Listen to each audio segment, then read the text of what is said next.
आज सकाळी 4 वाजताच्या सुमारास दर्यापूरकडून अमरावतीकडे येणारा एक मालवाहू ट्रक कोल्हापूर व शिंगणापूरच्या मध्यस्थी असलेल्या नदीपात्राच्या भागालगत पलटी झाला व शेजारी असलेल्या शेतात जाऊन पडला। अपघात एवढा भयंकर होता की ट्रकचे पुढील दोन्ही चाकं तुटून खाली पडलेले होते। अपघातातील जखमींना तातडीने खासगी रुग्णालयात रेफर करण्यात आले व पोलिसांच्या सांगण्यानुसार ट्रकचा टायर फुटल्यामुळे अपघात झाला असावा व घटनेचा पुढील तपास कोल्हापूर पोलीस करीत आहेत।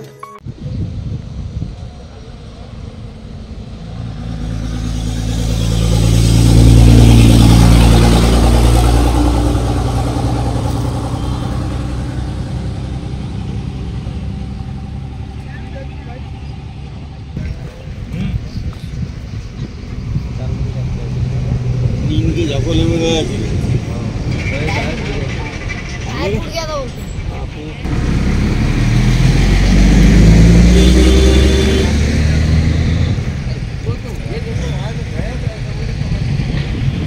अशाच वेगवान घडामोडी पाहण्यासाठी आताच आमच्या जनविकास न्यूज चॅनलला सबस्क्राइब करा आणि रहा रोज अपडेट।